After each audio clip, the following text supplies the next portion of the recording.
Tonight on Connecticut's news station, on the eve of a somber anniversary, students at UConn are being bombarded with hateful graffiti.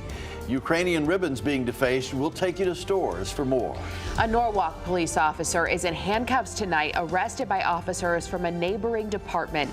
He's facing some serious charges, and tonight we'll share those allegations. After 27 days in the courtroom, the defense rests in the Michelle Trones trial. Today saw another expert take the stand, and we'll tell you what they had to say and what happens when jurors return next week. Now at 10, this is Fox 61, Connecticut's news station. Tomorrow marks 2 years since Russia's invasion of Ukraine began, and here at home, officials at UConn are investigating a case of hateful vandalism that ruined a show of support for the Ukrainian people. Thanks for joining us here at 10. I'm Brent Harden. And I'm Sarah Sanchez. For 2 years now, blue and yellow ribbons have adorned trees and lampposts across the store's campus. They were put up by members of UConn's Ukrainian Student Association, and on Monday, those same members noticed some ribbons had the letter Z written on them. And that's a Russian military symbol that has come to represent support for Russia's aggression against Ukraine. Association members have been taking the vandalized flags down, but more keep appearing. After these repeated actions, they say it's been a very difficult week. On Monday, we just saw 2 or 3, and then with every day, it's been more and more. And this is the first time anything like this happened, so all of us are just shocked, and we're not sure what to do. And we're just trying to continue just supporting each other and just continue raising awareness about what's going on. UConn officials say they are aware of the continued vandalism, and they are investigating the situation as a bias incident. The incident at UConn is even more saddening for the Ukrainian community because in 2 days it will be 2 years since Russia's invasion. And the fighting has recently intensified. There are new statistics to share on just how many Ukrainian citizens have been impacted by the war. We'll have that update and more on a congressional envoy that includes Connecticut lawmakers coming up later in our newscast.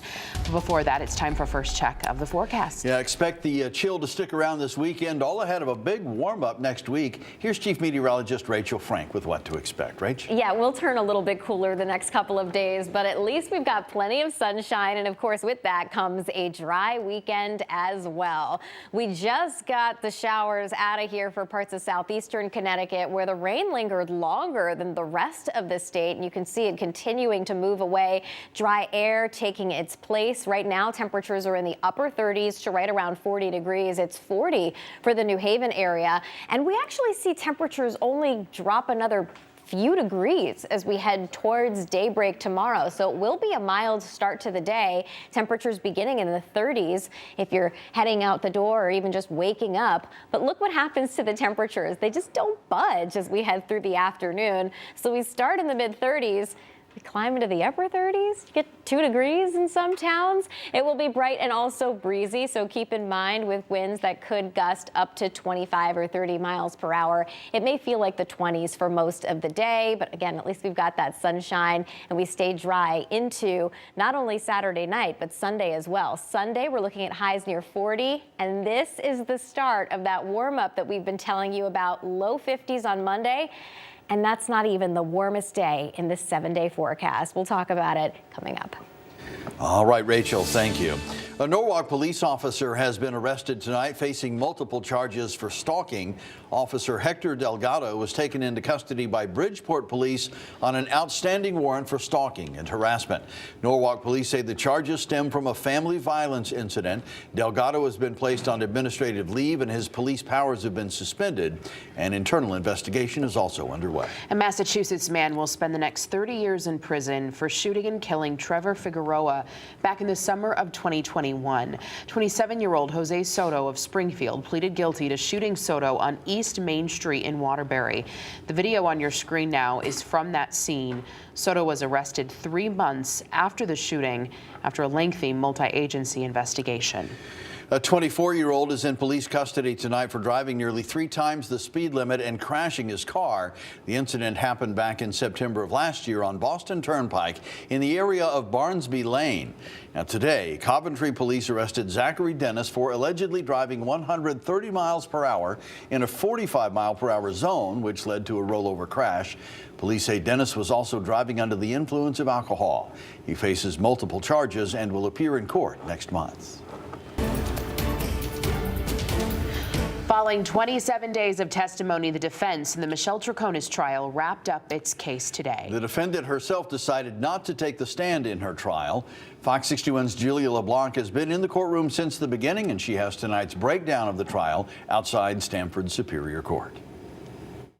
Have you made this decision knowingly after talking to your lawyers? See, just before her defense attorneys closed out their case. at this time, the defense rests. Michelle Trones making the decision not to testify and not to talk to reporters while leaving the courthouse. No, gracias.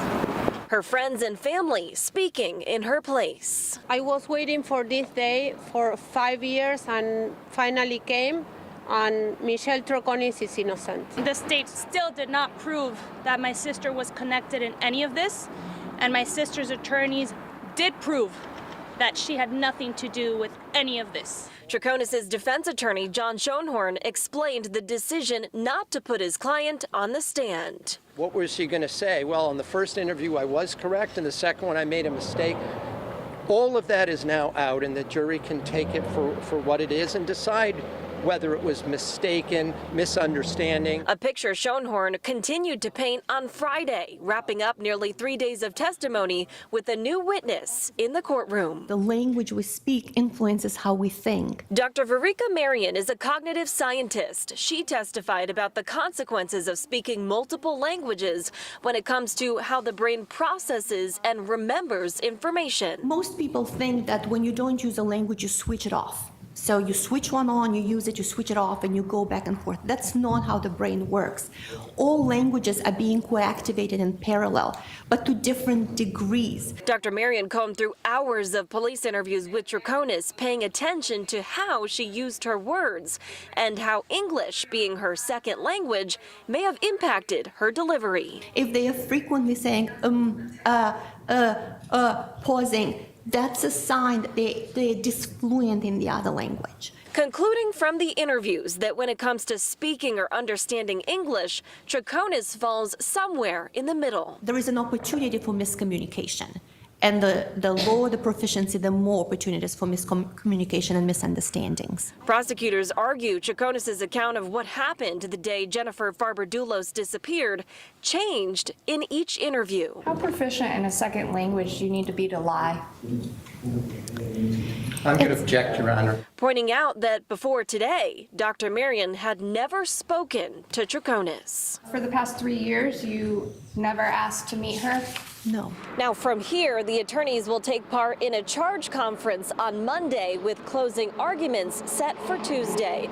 We are in Stamford. Julia LeBlanc, Fox 61, Connecticut's news station.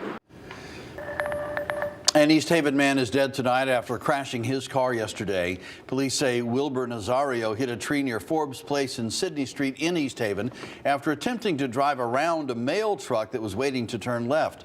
Nazario was taken to the hospital where he later died. The crash remains under investigation. A New London man is dead, dying in a car crash during a police chase. This happened on Route 12 around 9:30 last night. A police officer was attempting to pull over the driver of that car when she drove off and then rolled the car. One of the passengers in the car, Aaron Baldwin Jr., was taken to the hospital where he was pronounced dead. Police say the driver and a second passenger walked away from the crash. The driver is not yet facing charges.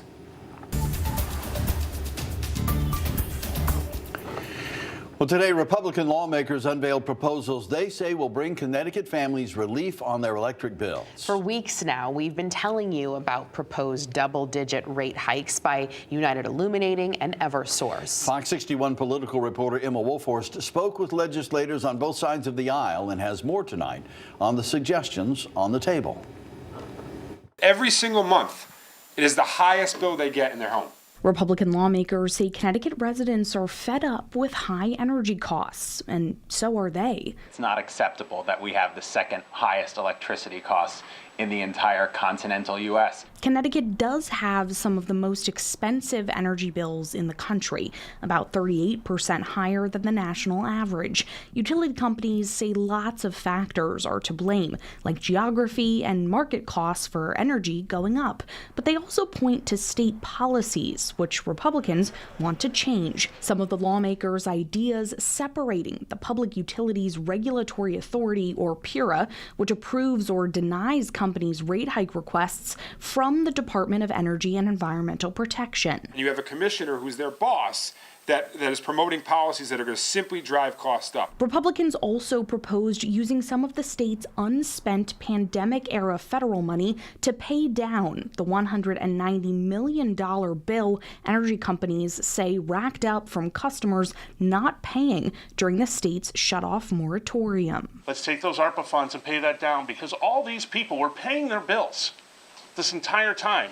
Should not be covering that for the rest of the state. This governor carried this moratorium on for far too long, and that 4-year impact is what is driving everyone's electric bills up. Democrats on the legislature's Energy Committee say companies should have ways built into their budgets to cover the bills of customers who couldn't pay during the pandemic. And when it comes to changing the structure of PURA, what I hear from my colleagues on the other side of the aisle is give them a blank check. Just succumb.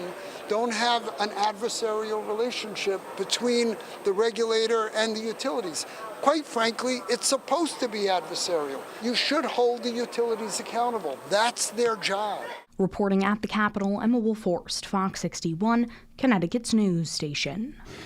We have much more coming up here on the news at 10. The jury has handed up a verdict in the civil trial of the National Rifle Association and its former chief, Wayne LaPierre, accused of lavish personal spending and misuse of funds. We'll tell you what jurors decided coming up.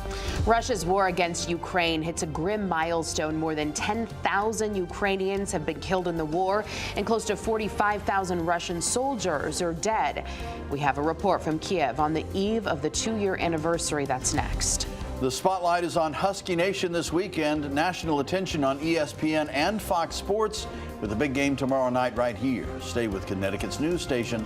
We'll be right back.